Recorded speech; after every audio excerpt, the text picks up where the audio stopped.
السلام علیکم ورحمۃ اللہ وبرکاتہ۔ الحمد للہ وکفا والسلام علی عبادہ الذین اصطفى اما بعد۔ اعوذ باللہ من الشیطان الرجیم، بسم اللہ الرحمن الرحیم۔ افلا یتدبرون القرآن ام علی قلوب اقفالها، سبحان ربک رب العزۃ عما یصفون وسلام علی المرسلین والحمد للہ رب العالمین۔ اللہم صل علی سیدنا و نبینا محمد وعلی آل سیدنا و حبیبنا محمد وبارک وسلم۔ آج تاخیر بھی ہو گئی شروع کرنے میں، اور آج جو ہم نے جز پڑھے، جز نمبر 11، 12 اور 13 کا آدھا، اس کے اندر میں سوچ رہا تھا، پریشان ہو رہا تھا کہ کیا بات کروں اور کیا بات نہ کروں۔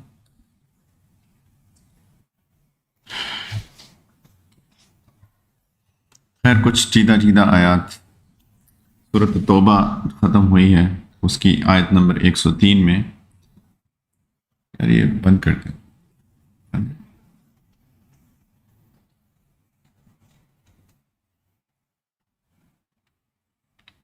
اس کی آیت نمبر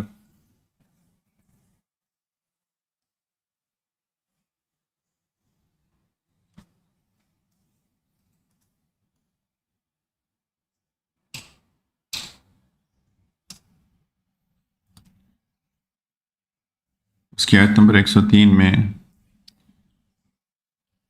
اللہ سبحانہ و تعالیٰ نے نبی کریم علیہ السلام کو حکم دیا کہ خذ من اموالہم صدقہ تطہرہم وتزکیہم بہا وصلی علیہم ان صلاتک سکن لہم واللہ سمیع علیم، کہ آپ اے نبی صلی اللہ علیہ وسلم، آپ ان لوگوں کے مالوں میں سے صدقہ وصول کریں جس کے ذریعے سے آپ ان کو پاک کر دیں اور ان کے لیے باعث برکت ہو، ان کو پاک کر دیں اور صاف کر دیں، اور ان کے لیے دعا کریں، بے شک آپ کی دعا ان کے لیے تسکین کا باعث ہے۔ سکن لہم واللہ سمیع علیم، اور اللہ تعالیٰ ہر بات سنتے بھی ہیں اور ہر بات جانتے بھی ہیں۔ منافقین کا ذکر چل رہا تھا، اور ایک جو یہاں پہ میسج یہ ہے کہ اللہ کے راستے میں مال خرچ کرنا انسان کے تزکیے کا سبب بنتا ہے۔ انسان کا جو نفس ہے، اس کے اندر جو باطنی بیماریاں ہیں، اس کی صفائی لازم ہے، فرض عین ہے ہم سب کے اوپر، کہ ہم اپنی نفسانی روحانی جو بیماریاں ہیں ان کو ٹھیک کریں، ان کو صاف کریں۔ قد افلح من تزکا یا قد افلح من زکاہا، اللہ تعالیٰ نے قرآن میں بار بار فرمایا کہ وہی کامیاب ہوتا ہے جو اپنے نفس کا تزکیہ کرتا ہے۔ تو نفس کے تزکیے کے لیے ضروری ہے کہ انسان اللہ کے راستے میں مال خرچ کرے۔ لن تنالوا البر حتی تنفقوا مما تحبون، تم کبھی نیک نہیں بن سکتے، اللہ تعالیٰ نے فرمایا، کبھی نہیں بن سکتے۔ لن تنالوا البر، تم پہنچ ہی نہیں سکتے نیکی کے اس مقام پر، حتی تنفقوا مما تحبون، جب تک تم وہ خرچ نہ کرو جس سے تمہیں محبت ہے۔ اور یہاں پہ نبی کریم علیہ السلام کو حکم دیا جا رہا ہے کہ ان کے مالوں میں سے صدقہ لیجئے تاکہ اس کے ذریعے سے آپ ان کو پاک صاف کریں۔ اگر انسان چاہتا ہے کہ اس کا نفس پاک ہو، اور جو کہ لازم ہے، فرض عین ہے، ایسا نہیں ہے کہ کسی کوئی کر لے کوئی نہ کرے، جنت میں داخلہ پاک نفس کے ساتھ ہی ہوگا، تو اس کے لیے مال خرچ کرنا ضروری ہے۔ اور دوسرا، نبی کریم صلی اللہ علیہ وسلم کو اللہ تعالیٰ حکم دے رہے ہیں کہ ان کے لیے دعا کیا کریں، کیونکہ ان کی دعا آپ کے لیے آپ کی دعا ان لوگوں کے لیے تسکین کا باعث ہے۔ تو نبی کریم علیہ السلام کی دعائیں لینے کی ضرورت ہے، اور دعا لینے کا واحد طریقہ شریعت اور سنت کی پابندی ہے بھائی۔ آگے سورۃ 111، آیت نمبر 111 سورۃ التوبہ کی ہی اللہ تعالیٰ نے فرمایا کہ ان اللہ اشتری من المؤمنین انفسهم واموالهم بان لهم الجنہ۔ یہ لمبی آیت ہے، لیکن اس کا پہلا صرف حصہ میں نے پڑھا۔ اللہ تعالیٰ فرما رہے ہیں کہ بے شک اللہ تعالیٰ نے مومنوں سے ان کی جانیں اور ان کے مال اس بات کے بدلے میں خرید لیے ہیں کہ جنت انہیں کی ہے، یعنی ایک سودا کیا اللہ نے۔ اللہ تعالیٰ نے فرمایا کہ اپنی جانیں اور اپنے مال مجھے دے دو، بدلے میں تمہیں جنت دوں گا، یعنی لٹرلی ان اللہ اشترا، اللہ تعالیٰ نے سودا کیا ہے، ایک بزنس ڈیل ہے کہ تم اپنی جانوں یعنی اپنی جانوں کو کھپاؤ میرے لیے اور اپنے مال میری راستے میں خرچ کرو اور بدلے میں جنت دوں گا۔ سستا سودا کہ مہنگا ہے؟ چلیں، ہے تو سستا لیکن سودا کرنے والے لوگ بہت کم ہیں۔ بہت کم لوگ ہیں جو سودا کرنے کو تیار ہیں کہ اپنی جانوں کو کھپا دیں اللہ کے راستے میں، تھوڑا سا تھکائیں۔ لوگ ڈھونڈ رہے ہوتے ہیں یار سب سے چھوٹی تراویح کہاں ملے گی، اتنا تو تھکا نہیں سکتے اپنے آپ کو، تو پھر کہتے ہیں سودا سستا ہے، لیکن سودا کرنے کو تیار کوئی نہیں ہے، اور مال خرچ کرنے کو بھی لوگ تیار نہیں ہیں۔ لوگ ایونیوز ڈھونڈتے ہیں کس طریقے سے میں زکوٰۃ کم دوں۔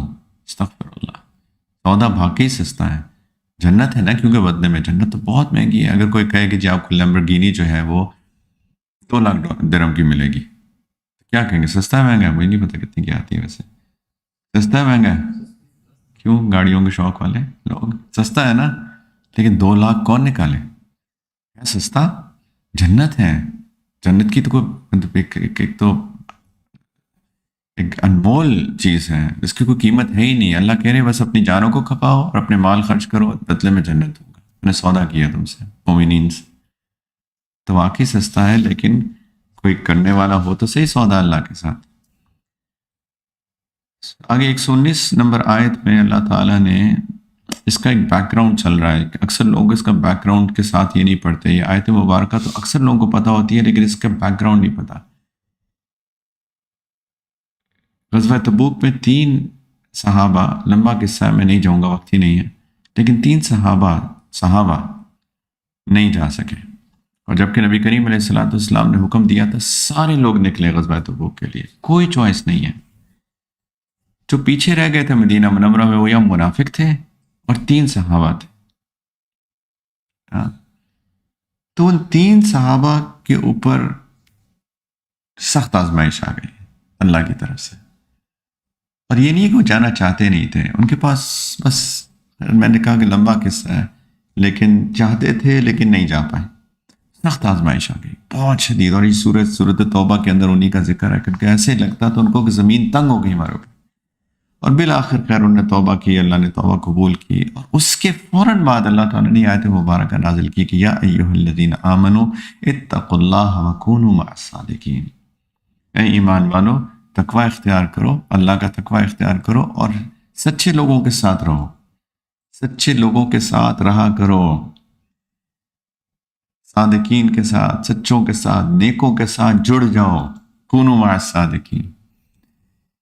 اس آیت کی چونکہ اس واقعے کے فوراً بعد آئی ہے، کچھ علماء نے یہ لکھا ہے، علماء تفسیر نے، کہ اللہ تعالیٰ فرما رہے ہیں کہ ان لوگوں کو اگر یہ باقی لوگوں کے ساتھ جڑ کے رہتے تو اس امتحان میں نہ پڑتے جس میں وہ پڑ گئے۔ تو یہ ایک پرنسپل بتا رہے ہیں اللہ تعالیٰ ادھر کہ کیا موت تک اگر استقامت کے ساتھ نیکی پر جمنا ہے تو لازم ہے کہ کونوا مع الصادقین، نیک لوگوں کے ساتھ جڑ کے رہو۔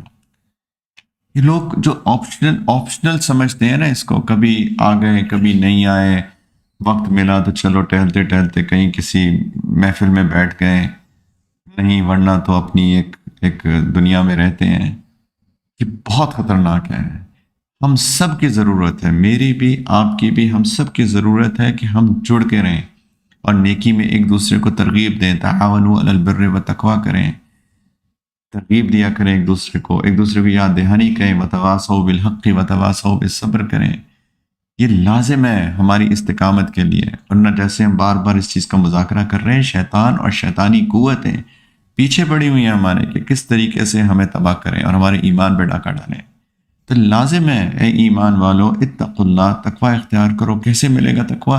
وکونوا مع الصادقین، نیک لوگوں کے ساتھ ہو جاؤ، جڑ جاؤ۔ یہ ایک پرنسپل ہے، یہ انسانی ضرورت ہے، ایمانی ضرورت ہے۔ آگے آخری آیات میں تقریباً، یا اس سے پہلے اگر میں چلا جاؤں تھوڑا، ایک آیت نمبر 122 میں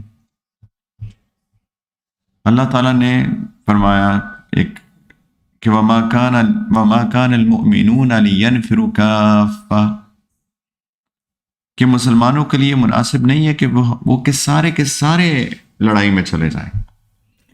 حکم ہوا کہ لڑائی کا تو فرمایا کہ سارے مت جاؤ.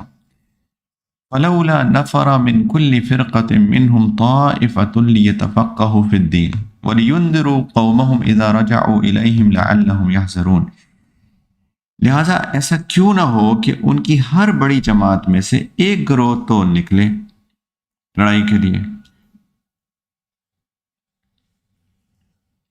یعنی ایک رہ جائے گروہ، ایک نکل جائے، جماعتیں بنا لو، ایک جائے لڑائی کے لیے، یعنی جب لڑائی کے بارے میں بات ہو رہی ہے اسی کے بیک گراؤنڈ پس منظر میں ہے، اور ایک گروہ رک جائے. کیوں؟ تاکہ وہ لوگ جو لڑائی میں نہیں گئے وہ دین کی سمجھ بوجھ حاصل کرنے کے لیے محنت کریں. جو پیچھے رہ گئے وہ کیوں رکیں؟ تاکہ لیتفقہوا فی الدین، دین کی گہری سمجھ حاصل کریں، علم حاصل کریں. وَلِيُنذِرُوا قَوْمَهُمْ إِذَا رَجَعُوا إِلَيْهِمْ لَعَلَّهُمْ يَحْذَرُونَ. اور جب ان کی قوم کے لوگ جو لڑائی میں گئے تھے ان کے پاس واپس آئے تو یہ ان کو یاد دہانی کرائیں تاکہ وہ گناہوں سے بچ کر رہیں. تو اللہ تعالیٰ یہ فرما رہے ہیں کہ دیکھو، ہم پرسوں شاید بات کی تھی کہ بھائیوں مزاج ہوتے ہیں لوگوں کے. ہر بندہ ڈاکٹر نہیں بنتا، ہر بندہ انجینئر نہیں بنتا. یہ بہت اہم پوائنٹ ہے کہ انسان کو اللہ نے جو مزاج دیا ہے اس کے مطابق وہ محنت کرے اور ایکسپیکٹ نہ کرے کہ ہر بندہ اسی کے مزاج پہ ہو. اللہ تعالیٰ خود حکم دے رہے ہر بندہ ایک جیسا نہیں ہونا چاہیے. یہ نہیں کہ سارے ہی چلے گئے. ایک بندہ علم حاصل کرے اور وہ علم حاصل کر کے تاکہ وہ جو گئے ہیں ان کو علم، جب وہ واپس آئیں علم سکھائیں. ہم چاہتے ہیں کہ بس جو میں کر رہا ہوں وہی سارے لوگ وہ کریں. یہ ایسے ہی ہے جیسے میں ڈاکٹر ہوں تو سب ڈاکٹر بن جائیں، میں انجینئر ہوں سب انجینئر بن جائیں. یہ ہمارا مزاج ہے. اور جب نہیں کرتے دوسرے لوگ جو کہ میں کر رہا ہوں تو پھر ان سے ناراض بھی ہوتے ہیں، ان کو معاذ اللہ ثم معاذ اللہ برا بھی سمجھتے ہیں. کم از کم کمتر تو ضرور سمجھتے ہیں کہ جی جو میں کر رہا ہوں نا انا خیر منہ، میں سب سے بہترین ہوں. یہ لوگ تو بتاتے ہیں سارے کہ یہ کیوں کم ہے میرے سے، اور میرے فضائل کتنے ہیں اور یہ کیوں کم ہے. اعوذ باللہ من ذالک. اللہ تعالیٰ چاہتے ہیں کہ لوگ ایک علم حاصل کرنے والا گروہ رہے پیچھے، تاکہ وہ لوگ گئے ہیں اس وقت وہ واپس آئیں گے تو یہ لوگ ان کو علم سکھائیں. پلیز اس کو سمجھنے کی ضرورت ہے. جس کو یہ بات جتنی جلدی سمجھ میں آ جاتی ہے اتنی زیادہ وہ لوگوں سے محبت کرنے والا ہوتا ہے. اس سے زیادہ میں کچھ نہیں کہہ سکتا. آگے جا کے اللہ تعالیٰ نے سورۃ توبہ کے آخر میں اللہ تعالیٰ نے فرمایا کہ لَقَدْ جَاءَكُمْ رَسُولٌ مِّنْ أَنفُسِكُمْ، کہ لوگوں تمہارے پاس ایک ایسا رسول آیا ہے جو تم ہی میں سے ہے. عزیز علیہ ما عنتم، جس کو تمہاری ہر تکلیف بہت بھاری لگتی ہے. حریص علیکم، جس کو تم حرص ہے تمہاری بھلائی کا. یہ اللہ تعالیٰ نبی کریم صلی اللہ علیہ وسلم کے دل کی کیفیت بیان کر رہے ہیں کہ تمہیں جب تکلیف ہوتی ہے ان کو تکلیف ہوتی ہے، وہ چاہتے ہیں تمہاری بھلائی، ان کو شوق ہے کہ تم اچھے بن جاؤ. بالمؤمنین رؤوف الرحیم، اور مومنوں کے لیے نہایت شفیق اور بہت مہربان ہے. یہ سنت، ہم کہتے ہیں نا سنت کی اتباع کی بات کرتے ہیں، یہ سنت ہے کہ عزیز علیہ ما عنتم حریص علیکم بالمؤمنین رؤوف الرحیم. لوگوں کے لیے شفقت، لوگوں کے لیے محبت، لوگوں کے لیے بھلا سوچنا، لوگوں کے لیے اچھا سوچنا، لوگوں کی تکلیف کو تکلیف محسوس کرنا، یہ سنتیں ہیں. یہ اللہ کے رسول صلی اللہ علیہ وسلم نے ہمارے لیے کیا. ان سے محبت کرنا لازم ہے، ہمارے ایمان کا حصہ ہے. سمجھیں کہ کون ہے ہمارے رسول صلی اللہ علیہ وسلم، ہمارے لیے کیا کیا کیا، کیا کیا سوچا، کیا کیا کس کیفیت سے گزرے. لیکن ساتھ میں یہ سنت بھی ہے. فَإِن تَوَلَّوْا، اللہ تعالیٰ فرماتے ہیں کہ اے میرے حبیب آپ تو ایسے ہیں لوگوں کے ساتھ، لیکن اگر یہ لوگ پھر بھی منہ موڑ لیں، ایسا ہو سکتا ہے کہ میں یا آپ لوگوں کے لیے اچھا سوچیں، شفیق ہوں، ان کے لیے بھلائی سوچیں، ان کی تکلیف میں تکلیف محسوس کریں، لیکن لوگ تو ہر طرح کے ہوتے ہیں نا، بے وفا بھی ہوتے ہیں. اگر یہ لوگ منہ موڑ لیں فَقُلْ حَسْبِيَ اللَّهُ، تو آپ کہہ دیجئے کہ میرے لیے اللہ کافی ہے. لا الہ الا ہو، اللہ کے سوا کوئی معبود نہیں. علیہ توکلت، میں نے اللہ پہ بھروسہ کیا. وہ رب العرش العظیم، اور وہی عرش عظیم کا مالک ہے. پھر اللہ پہ لو لگائے. لوگوں سے کیا امیدیں لگانی. میں تو اس لیے کر رہا ہوں تاکہ اللہ راضی ہو جائے، تاکہ اللہ کے رسول صلی اللہ علیہ وسلم کی سنت ہو، لیکن ایسے لوگ ملیں گے آپ کو زندگی میں کہ آپ ان کے لیے اچھا سوچیں گے لیکن وہ آپ کے ساتھ اچھا نہیں کریں گے. تو کہ حسبی اللہ، حسبی اللہ لا الہ الا ہو علیہ توکلت وہو رب العرش العظیم. سورہ یونس میں اللہ سبحانہ و تعالی فرما رہے ہیں آیت نمبر 12 میں وَإِذَا مَسَّ الْإِنسَانَ الضُّرُّ دَعَانَا لِجَنبِهِ أَوْ قَاعِدًا أَوْ قَائِمًا، کہ جب انسان کو کوئی تکلیف پہنچتی ہے تو وہ لیٹے بیٹھے کھڑے ہر حالت میں مجھے پکارتا ہے. فَلَمَّا كَشَفْنَا عَنْهُ ضُرَّهُ مَرَّ كَأَن لَّمْ يَدْعُنَا إِلَىٰ ضُرٍّ مَسَّهُ، جب ہم اس کی تکلیف دور کر دیتے ہیں تو اس طرح چل پڑتا ہے جیسے کبھی اپنے آپ کو پہنچنے والی کسی تکلیف میں ہمیں پکارا ہی نہیں تھا. بھول جاتا ہے بالکل. کسی کا بچہ بیمار ہو جائے، خاص طور پہ ماؤں کا اٹیچمنٹ زیادہ ہوتی ہے نا، بہت سیریس بیمار ہو جائے، بخار شدید ہو جائے، ٹوٹ نہ رہا ہو، 2 3 وہ بیٹھ جائیں گی مسلح پہ، روئیں گی، آنسو بہائیں گی. وہ بچہ ٹھیک ہوتا ہے پھر فیس بک پہ چلی جاتی ہے جیسے کبھی پکارا ہی نہیں تھا، جیسے کوئی تکلیف آئی نہیں تھی. كذلك زين للمسرفين ما كانوا يعملون، یہ لوگ حد سے گزر جاتے ہیں، انہیں اپنے کرتوت اسی طرح خوشنما معلوم ہوتے ہیں. اور اسی مضمون کو آگے چل کے سورہ یونس کی آیت نمبر 21 میں ہی اللہ تعالیٰ نے فرمایا کہ وَإِذَا أَذَقْنَا النَّاسَ رَحْمَةً مِّن بَعْدِ ضَرَّاءَ مَسَّتْهُمْ إِذَا لَهُم مَّكْرٌ فِي آيَاتِنَا قُلِ اللَّهُ أَسْرَعُ مَكْرًا إِنَّ رُسُلَنَا يَكْتُبُونَ مَا تَمْكُرُونَ، کہ جب انسانوں کا حال یہ ہے کہ جب ان کو پہنچنے والی کسی تکلیف کے بعد ہم ان کو رحمت کا مزہ چکاتے ہیں تو ذرا سی دیر میں وہ ہماری نشانیوں کے بارے میں چال بازی شروع کر دیتے ہیں. کہہ دو اللہ اس سے بھی جلدی کوئی چال چل سکتا ہے، یقیناً ہمارے فرشتے تمہاری ساری چال بازیوں کو لکھ رہے ہیں. هو الذی یسیرکم فی البر والبحر، وہ اللہ ہی تو ہے جو تمہیں خشکی میں بھی اور سمندر میں بھی سفر کراتا ہے. حتی اذا کنتم فی الفلک وجرین بہم بریح طیبۃ وفرحوا بها، یہاں تک کہ جب تم کشتیوں میں سوار ہوتے ہو، یہ کشتیاں لوگوں کو لے کے خوشگوار ہوا کے ساتھ پانی پر چلتی ہیں اور لوگ اس میں مگن ہو جاتے ہیں، خوش ہوتے ہیں، او کتنی اچھی ہوا چل رہی ہے. جاءتها ریح عاصف جاءهم الموج من کل مکان، ایک دم ایک تیز ہوا آتی ہے، طوفان آ جاتا ہے اور موجیں آ جاتی ہیں ہر طرف سے. وظنوا انهم محیط بهم، وہ سمجھتے ہیں کہ وہ تو پکڑے گئے. دعوا اللہ مخلصین لہ الدین، تو بہت اخلاص کے ساتھ دعائیں مانگنا شروع کرتے ہیں، اللہ بچا لیجیے. لئن انجیتنا من هذه لنکونن من الشاکرین، اللہ اگر ہم نے نجات دے دی تو ہم تو شکر گزار بندے بن جائیں گے. فلما انجاہم، جب میں بچا لیتا ہوں ان کو، اذا ہم یبغون فی الارض بغیر الحق، زیادہ دیر نہیں گزرتی زمین میں پھر ناحق سرکشی کرنا شروع ہو جاتے ہیں. کیا اللہ تعالیٰ بس فطرت بتا رہے ہیں لوگوں کی؟ اللہ تعالیٰ کہہ رہے ہیں ایسے مت بنو. یا ایھا الناس انما بغیکم علی انفسکم، اے لوگو تمہاری یہ سرکشی در حقیقت خود تمہارے اپنے خلاف پڑتی ہے، یہ اگر ایسا کرو گے تو خود ہی نقصان اٹھاؤ گے. متاع الحیات الدنیا، دنیا کی زندگی کے مزے اٹھا لو. ثم الینا مرجعکم، تمہیں آخر کار تو میرے پاس ہی آنا ہے. فننبئکم بما کنتم تعملون، میں تمہیں بتاؤں گا تم کیا کرتے رہے. آگے آیت نمبر 62 میں سورہ یونس کی اللہ تعالیٰ اپنے کچھ دوستوں کی تعریف بیان کرتے ہیں کہ الا ان اولیاء اللہ، کہ جان لو یہ اللہ کے دوست ہیں. سبحان اللہ، کیا مقام ہے. اس کے لیے کیا کریں گے؟ ایک ٹانگ پہ کھڑے ہو کے 40 دن چلا کاٹیں گے؟ کیا کرنا پڑے گا؟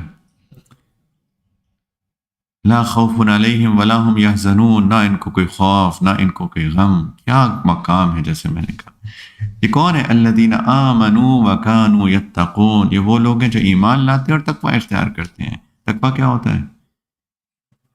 ہر اللہ کی نافرمانی کو چھوڑ دینا، ظاہری باطنی سب گناہ چھوڑ دینا. آنکھ بھی قابو، کان بھی قابو، شرمگاہ بھی قابو، زبان بھی قابو، دل و دماغ بھی قابو.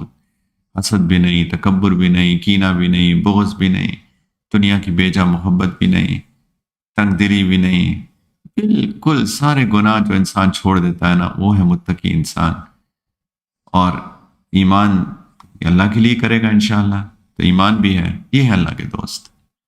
اللہ کہہ رہے ہیں یہ اللہ کے دوست. ان کو نہ کوئی خوف ہوگا نہ کوئی ان کو غم ہوگا. لہم البشریٰ فی الحیات الدنیا و فی الآخرہ، ان کے لیے خوشخبری ہے دنیا کی زندگی میں بھی اور آخرت میں بھی. ہم شارٹ ٹرم سوچتے ہیں نا، آخرت تو چلو یار جب آئے گی سو آئے گی، آج کیا ملے گا. اللہ کہہ رہے ہیں ان کے لیے خوشخبری دنیا کی زندگی میں بھی ہے اور آخرت میں بھی ہے. لا تبدیل لکلمات اللہ، یہ کوئی ایسی بات نہیں ہے کہ آج کانٹریکٹ سائن ہوا تو کل کو ریووک ہو جائے گا. یہ اللہ کی باتیں کبھی نہیں بدلتی. یہ ایک اصول اللہ نے بنایا ہے شروع سے لے کر تا قیامت. ذالک هو الفوز العظیم، یہی تو زبردست کامیابی ہے. یہ ہے کامیابی جس کی محنت کرنی چاہیے ہم سب کو. اپنے اوپر محنت کر کے گناہوں کو چھوڑیں ایک ایک کر کے. یہ رمضان اس لیے اللہ نے دیا کہ اپنے اوپر محنت کر کے بن جائیں مرد مومن تقوی والے، اور پھر اللہ کی دوستی، پھر تو ایشی ایشی. آگے چل کے سورہ یونس کی 100 آیت نمبر 107 میں اللہ تعالیٰ فرما رہے ہیں وَإِن يَمْسَسْكَ اللَّهُ بِضُرٍّ فَلَا كَاشِفَ لَهُ إِلَّا هُوَ، اگر اللہ تمہیں کوئی تکلیف پہنچائے تو اللہ کے سوا کوئی نہیں ہے جو اس کو دور کر سکتا ہے. یہ لوگ سبحان اللہ اتنے لوگ شرک میں مبتلا ہیں بدقسمتی سے. پاکستان میں میں دیکھتا ہوں لوگ جا کے عجیب عجیب لوگوں کے سامنے عجیب عجیب منتر پڑھواتے ہیں اور پتہ نہیں کیا کیا کرواتے ہیں، شرک کر رہے ہیں. کیوں یہ نہیں ہو رہا، وہ نہیں ہو رہا، فلاں نہیں ہو رہا، فلاں نہیں ہو رہا. اللہ تعالیٰ کہہ رہے ہیں، فرما رہے ہیں کہ جو اللہ کی طرف سے تکلیف آتی ہے امتحان کے طور پہ تو کون دور کرے گا؟ اللہ. وَإِن يُرِدْكَ بِخَيْرٍ فَلَا رَادَّ لِفَضْلِهِ، اور اگر وہ تمہیں کوئی بھلائی پہنچانے کا ارادہ کر دے تو کوئی نہیں ہے جو اس کے فضل کا رخ پھیر دے. کوئی اس کو دور نہیں کر سکتا. جو اللہ نے فضل دینا ہے وہ اللہ دیں کہ کوئی روک نہیں سکتا. کوئی مائی کا لال نہیں روک سکتا اس کو. یصیب بہ من یشاء من عبادہ، وہ اپنا فضل اپنے بندوں میں سے جس کو چاہتا ہے پہنچا دیتا ہے.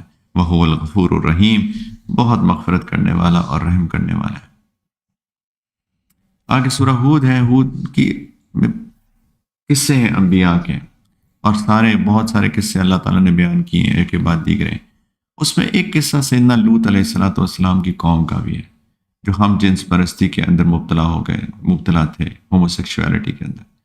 سبحان اللہ، آپ دیکھیے ان سارے قصوں کو پڑھیے. اللہ تعالیٰ نے جتنے قصے ذکر کیے، لوگوں نے نافرمانی کی، ان کو عذاب آیا. لیکن یہ جو عذاب ان پہ آیا ہے، ایسا عذاب کسی پہ نہیں آیا. فَلَمَّا جَاءَ أَمْرُنَا جَعَلْنَا عَالِيَهَا سَافِلَهَا، اللہ تعالیٰ فرماتے ہیں جب ہمارا حکم آیا تو ہم نے اس کے زمین کے اوپر والے حصے کو نیچے والے حصے میں تبدیل کر دیا. یہ زمین کا اوپر والا حصہ ہے، اس کو اللہ نے نیچے کر دیا، پلٹ دیا، اس کو اٹھا کے زمین الٹی کر دی ان کے اوپر. اور ایسے نہیں، وَأَمْطَرْنَا عَلَيْهَا حِجَارَةً مِّن سِجِّيلٍ مَّنضُودٍ، اور ان پر پکی مٹی کے پتھر پہ پتھر برسائے، لیئرز آف سٹونز، اتنے پتھر مارے ان کو. زمین کو الٹ کے پلٹ دیا اور پتھروں کی بارش ہوئی اتنی کہ تہ بتہ پتھر، سجیل مندود، تہ بتہ پتھر، لیئرز آف سٹونز. اللہ تعالیٰ کو کتنا سخت غضب ہے ایسے لوگوں کے اوپر. اب دیکھیں شیطانی قوتیں اسی پہ کام کر رہی.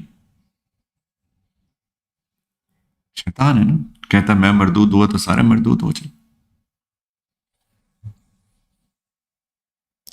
اور آگے سورہ ہود میں اللہ تعالیٰ نے فرمایا 105 نمبر آیت میں، یوم یأتی لا تکلم نفس الا باذنہ، قیامت کا دن کی بات ہو رہی ہے کہ جب وہ دن آئے گا تو کوئی اللہ کی اجازت کے بغیر بات نہیں کر سکے گا.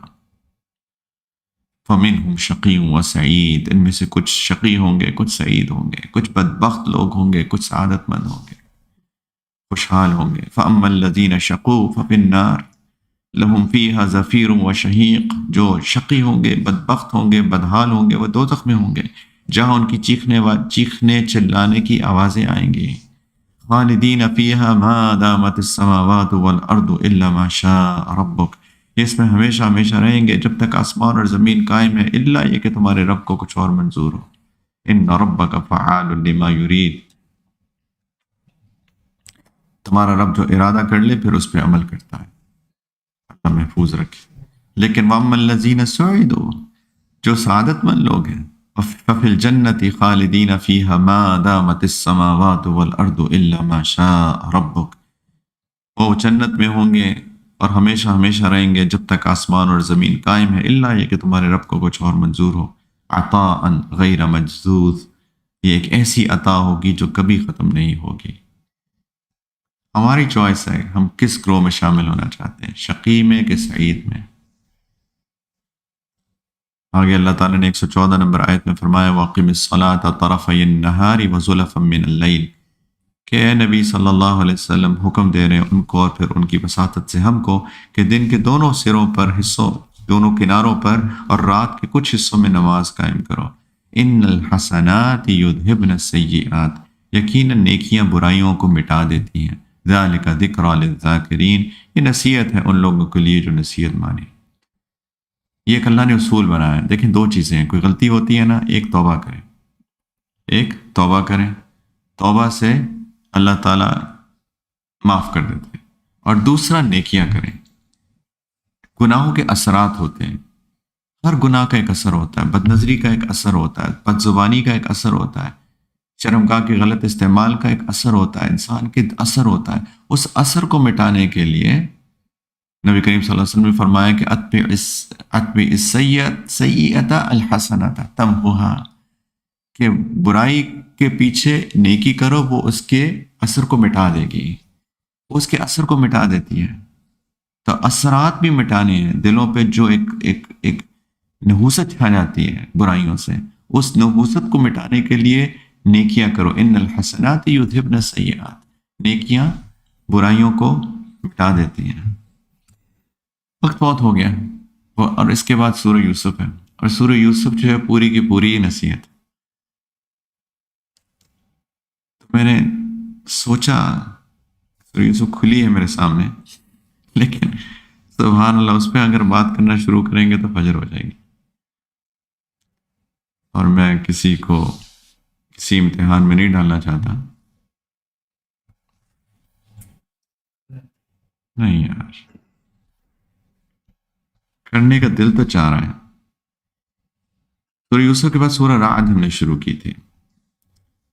سورہ رعد کی ایک آیت بس اللہ تعالیٰ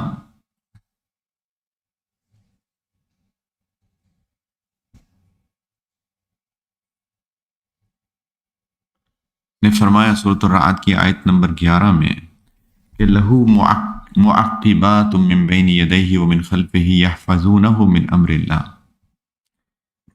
ہر شخص کے آگے اور پیچھے نگران فرشتے مقرر ہیں جو اللہ کے حکم سے باری باری اس کی حفاظت کرتے ہیں۔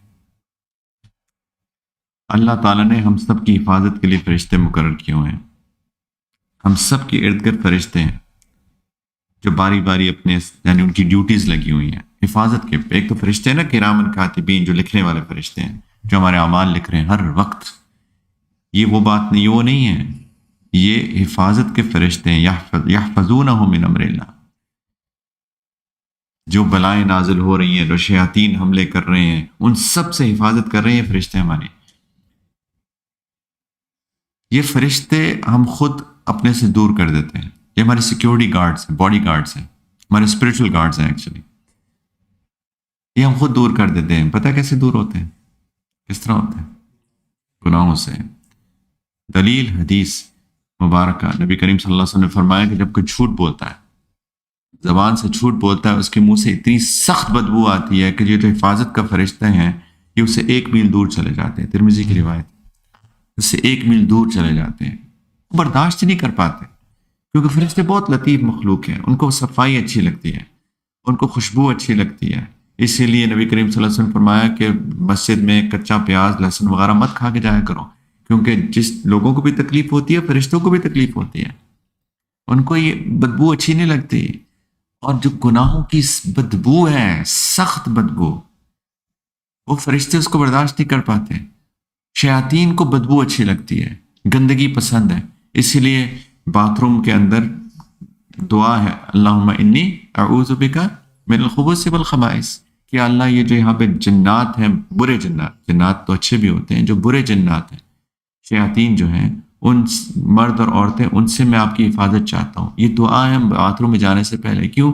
کچھ گندگی کے آثار ہو سکتے ہیں، تو وہاں جنات کا ڈیرا ہو سکتا ہے، شیاطین کا. تو زیادہ ٹائم بھی نہیں لگانا چاہیے باتھ روم میں، باتھ رومس کو صاف بھی رکھنا چاہیے. تو شیاطین کو پسند ہے گندگی، اور فرشتوں کو پسند ہے طہارت، خوشبو، اچھی چیز. تو گناہوں کی بدبو ہوتی ہے، سخت بدبو ہوتی ہے، تو وہ جب جھوٹ بولتا ہے اتنی سخت بدبو آتی ہے، فرشتے حفاظت کے چلے جاتے ہیں.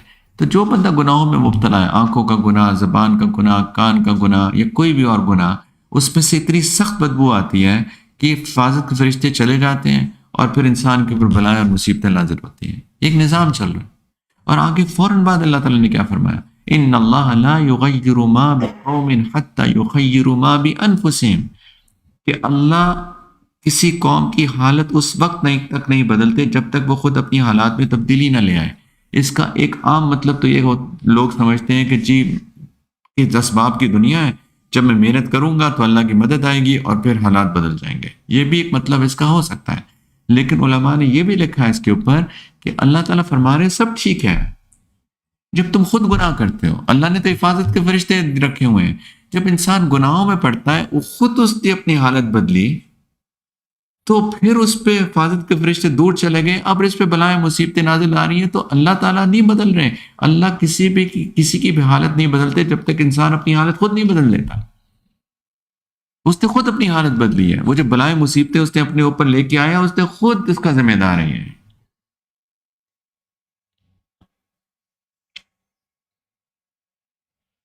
وَإِذَا أَرَادَ اللَّهُ بِقَوْمٍ سُوءًا فَلَا مَرَدَّ لَهُ، جب اللہ کسی قوم پر کوئی آفت لانے کا ارادہ کر لیتا ہے تو اس کا ٹالنا ممکن نہیں ہے.